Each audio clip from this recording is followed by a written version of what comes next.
जय हिंद साथियों, स्वागत है आप सबका साहित्य शिखर क्लासेस के यूट्यूब चैनल पर। हम पढ़ रहे हैं हिंदी साहित्य का इतिहास और हमारे चल रहे भी संत साहित्य और लगभग सभी सारे जो मुख्य मुख्य संत हैं उनके बारे में बात कर चुके हैं। और आज हम बात करने वाले हैं कुछ और एक दो इम्पोर्टेंट संत हैं उनके बारे में। फिर हमारे लगभग जो निर्गुण संत हैं सारे कंप्लीट हो जाएंगे। आशा करता हूँ आप सबको क्लास अच्छी लग रही होगी, साथ के साथ नोट्स बना रहे होंगे और अच्छे से रिविज़न कर रहे होंगे। तो चलिए आज की क्लास स्टार्ट करते हैं। आज हम पढ़ेंगे अक्षर अनन्य जी के बारे में। अक्षर अनन्य कुछ दो तीन संत उनके बारे में, उसके बाद हमारा जो है संत साहित्य पूरी तरह कंप्लीट हो जाएगा। और यूँ नहीं सोचना कि सर इतना डीपली क्यों पढ़ा रहे हैं, क्योंकि मैं आपको बता चुका हूँ कि ज़्यादा गहराई से पढ़ने से ये है कि प्रश्न कहीं से बने, फिर हमारा सारे नोट्स एक बार बनेंगे तो कम से कम इस तरह नोट्स बन जाए, फिर प्रश्न कहीं से बने हमारा आंसर कहीं भी गलत होना नहीं चाहिए। तो अक्षर अनन्य, बात करें इनके जन्म की, जन्म हुआ था 17वीं सदी। ठीक है, जन्म हुआ 17वीं सदी और इनका स्थान था दतिया। स्थान दतिया मध्य प्रदेश। दतिया मध्य प्रदेश इनका स्थान था। और बात करें कि ये कुछ दिनों तक जो है दतिया के राजा थे पृथ्वी चंद्र, उनके दीवान भी रहे। ये कुछ दिनों तक जो है कुछ दिनों तक दतिया के राजा थे राजा पृथ्वी चंद्र के क्या रहे, दीवान भी रहे। ठीक है, और आगे बात करें कि बुंदेलखंड क्षेत्र में जो है इनका अच्छा प्रभाव माना जाता है अक्षर अनन्य जी का। तो बुंदेलखंड क्षेत्र में इनका अच्छा प्रभाव माना जाता है। ठीक है, बुंदेलखंड क्षेत्र में इनका जो अच्छा प्रभाव माना जाता है। और बात करें कि राजा जो छत्रसाल थे उनकी ये दीक्षा गुरु भी माने जाते हैं, तो इसे भी नोट कर लेंगे कि ये राजा छत्रसाल के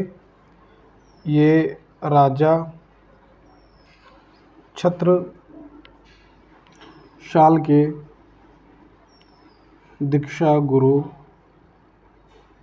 भी माने जाते हैं। ठीक है, राजा छत्रसाल के दीक्षा गुरु भी माने जाते हैं। तो यहाँ तक नोट कर लेंगे कि ये अक्षर अनन्य का जन्म हुआ 17वीं सदी में दतिया मध्य प्रदेश, और एक कुछ दिनों तक जो है दतिया के राजा पृथ्वीचंद्र के दीवान भी रहे। बुंदेलखंड क्षेत्र में इनका अच्छा प्रभाव माना जाता है और ये राजा छत्रसाल के दीक्षा गुरु भी माने जाते हैं। यहाँ तक नोट कर लेंगे। आज हमारा जो है निर्गुण साहित्य पूरी तरह कंप्लीट हो जाएगा। अच्छे से डिटेल में पूरे विस्तार के साथ हमने निर्गुण साहित्य पढ़ा है। किसी भी तरह की जो है कहीं भी कोई समस्या आपके होनी नहीं चाहिए। और मुझे लगता है जहाँ तक आपने सारे के सारे नोट्स कंप्लीट बना लिए होंगे, है ना, और रिवीजन भी कर लिया होगा। आज कंप्लीट होने के बाद हम जो है पढ़ेंगे उसके बाद सूफी काव्य, सूफी संत बारे में, सूफी संत साहित्य पढ़ेंगे। तो अक्षर अनन्य 17वीं सदी दतिया मध्य प्रदेश के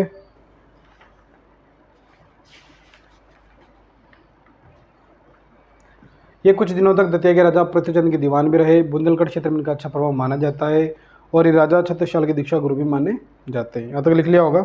बात कर लेते हैं इनकी प्रमुख रचनाओं की।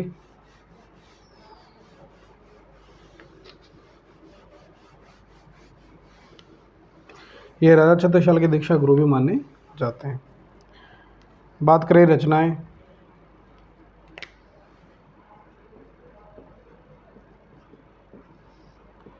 रचनाओं की बात करें तो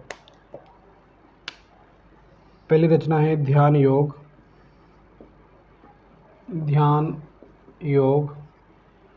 दूसरी बात करें विज्ञान योग।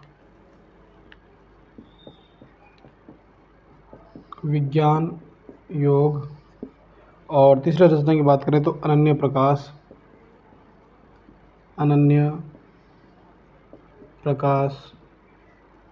सिद्धांत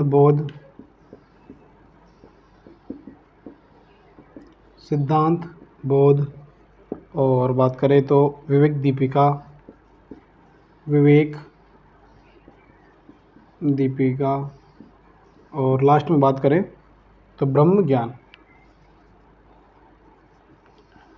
ब्रह्म ज्ञान तो ध्यान योग, विज्ञान योग, अनन्य प्रकाश, सिद्धांत बोध, विवेक दीपिका और ब्रह्म ज्ञान जो है अनन्य प्रकाश जी की प्रमुख रचनाएं हैं। 6 की रचनाएं, प्रमुख रचनाएं, इन्हें लिख लेंगे। ध्यान योग, विज्ञान योग, अनन्य प्रकाश, सिद्धांत बोध, विवेक दीपिका, ब्रह्म ज्ञान, ये इनकी प्रमुख रचनाएं हैं।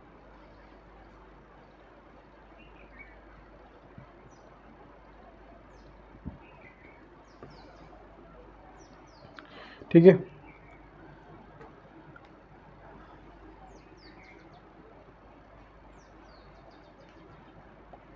ये हो गया हमारा अक्षर अनन्य जी। 17वीं सदी में जन्म, दतिया मध्य प्रदेश में। कुछ दिनों तक दतिया के राजा पृथ्वीचंद्र के दीवान रहे।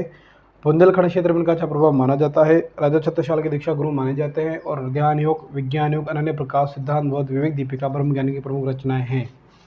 चलते हैं आगे।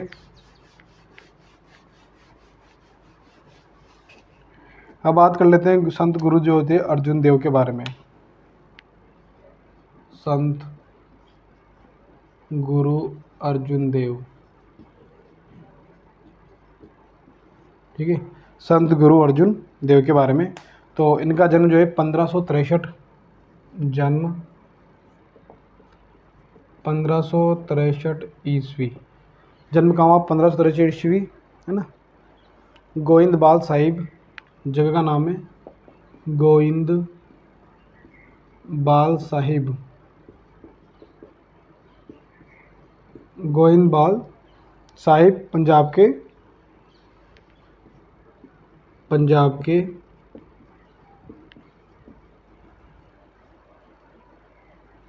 तस्तार जिले में स्थित।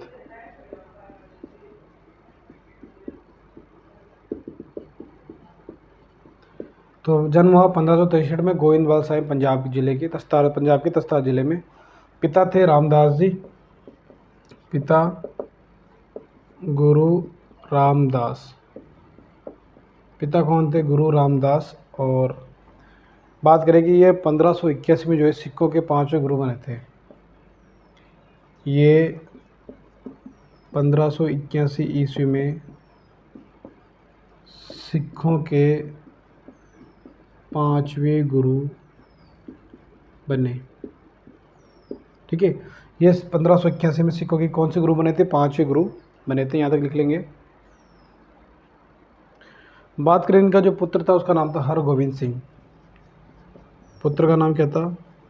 हरगोविंद सिंह। पुत्र का नाम हरगोविंद सिंह था। और बात करें कि सिख परंपरा में यह सर्वश्रेष्ठ कवि माने जाते हैं। गुरु अर्जुन देव जो है सिख परंपरा में सर्वश्रेष्ठ कवि माने जाते हैं। तो यह सिख परंपरा में सर्वश्रेष्ठ कवि माने जाते हैं। यह सिख परंपरा में जो है सर्वश्रेष्ठ कवि माने जाते हैं। और प्रमुख रचनाओं की बात कर लेते हैं। तो 3 प्रमुख रचनाएं, यानी कि प्रमुख रचनाएं: 52 आखरी, 12 मासा, 52 आखरी, 12 मासा, और तीसरी बात करें तो सुखमती। ठीक है, 52 आखरी, 12 मासा और सुखमती जो है इनकी प्रमुख रचनाएं हैं। तो संत गुरु अर्जुन देव जी के बारे में पढ़ रहे हैं। जन्म 1563 में गोविंदवाल साहिब। पिता थे गुरु रामदास। 1581 में सिखों के 5वें गुरु बने थे। पुत्र है हरगोविंद सिंह। ये सिख परंपरा के सर्वश्रेष्ठ कवि माने जाते हैं। और प्रमुख रचनाओं की बात कर लेते हैं तो 52 आखरी, 12 मासा, सुखमती जो है इनकी प्रमुख रचनाएं थी। 52 आखरी, 12 मासा, सुखमती, लिख लीजिए यहाँ तक।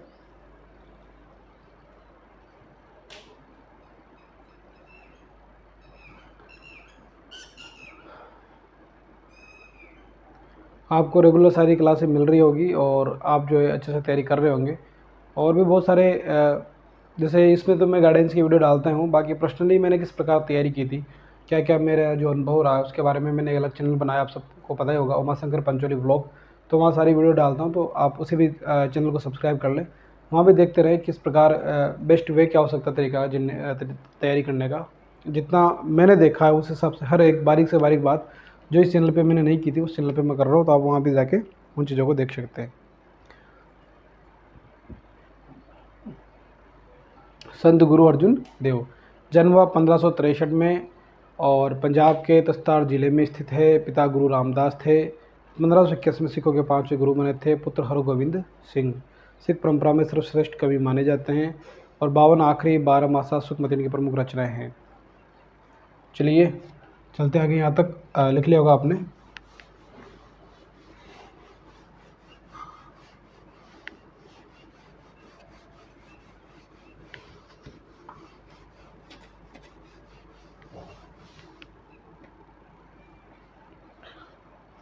अब बात करें कि 1604 में जो है इन्होंने गुरु ग्रंथ साहिब का संकलन किया था, गुरु अर्जुन देव ने। तो सन 1604 ईस्वी में गुरु ग्रंथ साहिब का क्या किया था, संकलन किया था। इन्होंने 1604 ईस्वी में गुरु ग्रंथ साहिब का संकलन किया और लगभग इसमें 6000 पद मिलते हैं। इसमें गुरु ग्रंथ साहिब इसमें जो है लगभग 6000 पद मिलते हैं।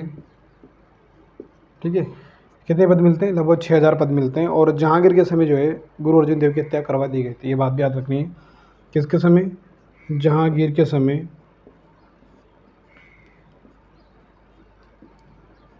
गुरु अर्जुन देव की हत्या करवा दी गई। तो जहांगीर के समय किसकी हत्या, गुरु अर्जुन देव की हत्या करवा दी गई थी। तो सन 1604 ईस्वी में गुरु ग्रंथ साहिब का संकलन हुआ, लगभग 6000 पद मिलते हैं और जहांगीर के समय जो है गुरु अर्जुन देव की हत्या करवा दी गई थी।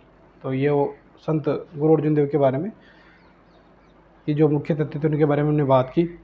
अब आगे बात करेंगे गुरु गोविंद सिंह जी के बारे में, और गुरु गोविंद सिंह जी के साथ ही हम समापन कर देंगे हमारे निर्गुण संत साहित्य का।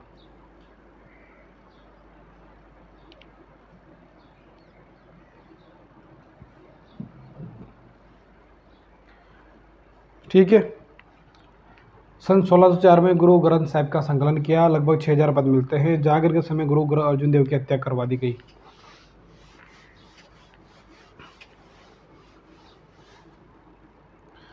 अब बात करें गुरु गोविंद सिंह जी के बारे में। गुरु गोविंद सिंह, गुरु गोविंद सिंह, बात करें सन 1666 ईस्वी में पटना के जो ननकाना गांव है वहाँ इनका जन्म हुआ था। तो जन्म 1666 ईस्वी में पटना के ननकाना साहब, पटना के ननकाना साहब, तो ननकाना गांव में है ना, साहब नहीं है, ननकाना गांव में हुआ। और ये पता है आपको पटना में कहाँ है, बिहार। ठीक है, तो 1666 ईस्वी में पटना के ननकाना गांव में जन्म हुआ था और ये सिखों के अंतिम और 10वें गुरु माने जाते हैं। ये सिखों के यह सिखों के 10वें व अंतिम गुरु हैं, 10वें व अंतिम गुरु थे। ठीक है, सिखों के 10वें वो अंतिम गुरु थे गुरु गोविंद सिंह, और पिता तिनके तेग बहादुर, माता थी गुजरी। पिता का नाम है तेग बहादुर, माता गुजरी। ठीक है, बात कर लेते हैं पत्नी। पत्नी का नाम है माता साहिब कौर।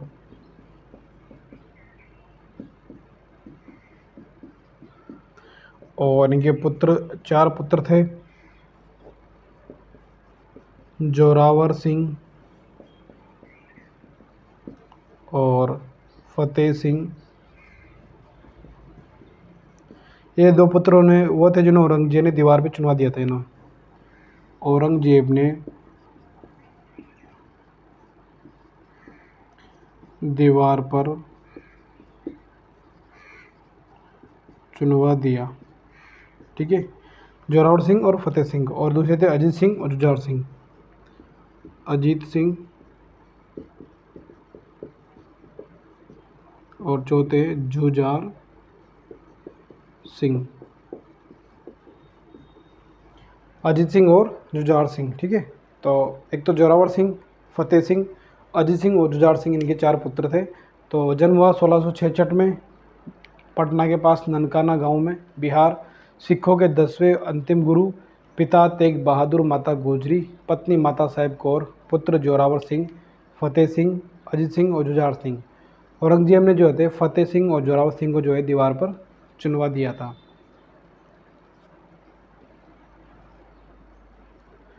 ठीक है, ये इनका सामान्य परिचय हुआ, यहाँ तक लिख लेंगे।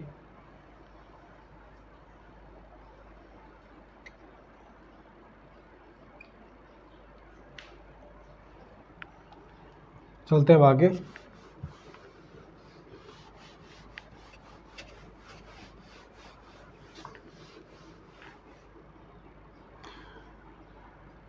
बात करें कि इनकी जो रचना है, रचना की बात कर लेते हैं। रचना एक तो है विचित्र नाटक, विचित्र नाटक। दूसरी बात करें तो एक है गोविंद रामायण, गोविंद रामायण। ठीक है, गोविंद रामायण। और एक बात करें, एक है चंडी चरित्र, चंडी चरित्र।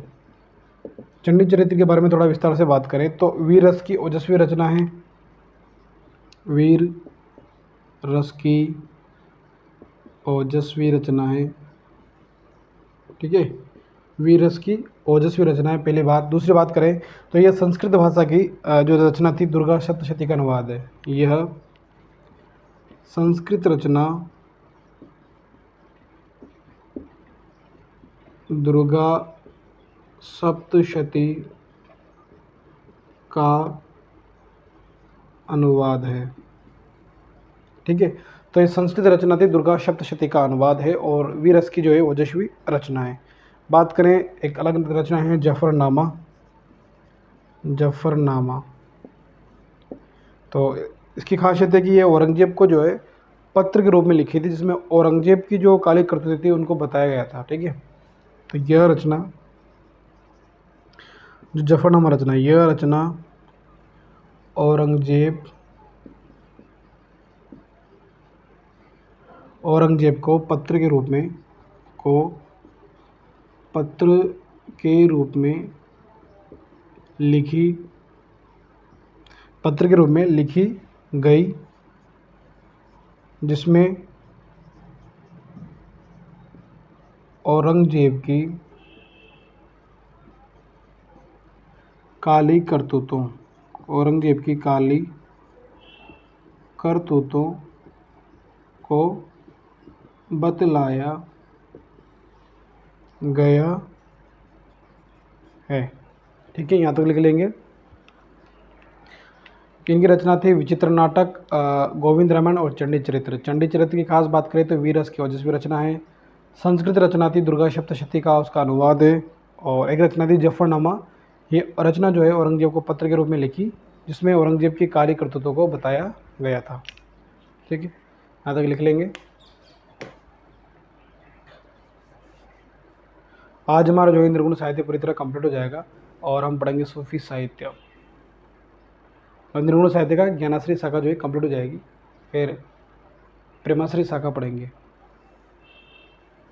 ठीक है, विचित्र नाटक गोविंद रामायण, चंडी चरित्र, जफरनामा। चंडी चरित्र वीररस की रचना है संस्कृत रचना दुर्गा सप्तशती का अनुवाद है। जफरनामा औरंगजेब को पत्र के रूप में लिखी गई उसकी काली करतूतों का जिक्र इसमें किया गया है।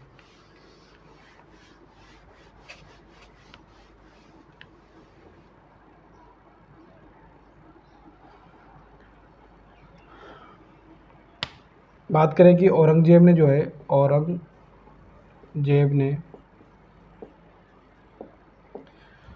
गुरु गोविंद सिंह के पिता थे गुरु तेग बहादुर सिंह का सिर कटवा दिया था। औरंगजेब ने गुरु गोविंद सिंह के पिता गुरु तेग बहादुर सिंह का सिर कटवा दिया था, है ना। और 29 मार्च 1676 को गुरु गोविंद सिंह सिखों के 10वें गुरु बने थे। तो 29 मार्च 1676, है ना, ईस्वी को गुरु गोविंद सिंह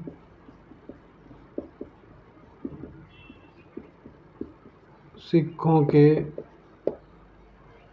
10वें गुरु बने थे। 29 मार्च 1676 को गुरु गोविंद सिंह सिखों के 10वें गुरु बने थे। और बात करें कि गुरु गोविंद सिंह ने ही गुरु की परंपरा चली आ रही थी उसको समाप्त किया था ना। गुरु गोविंद सिंह ने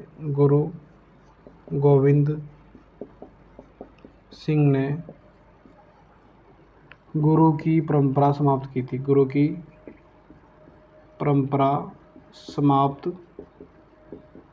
की थी। और गुरु गोविंद सिंह ने 1699 को खालसा पंथ की स्थापना की थी। गुरु गोविंद सिंह ने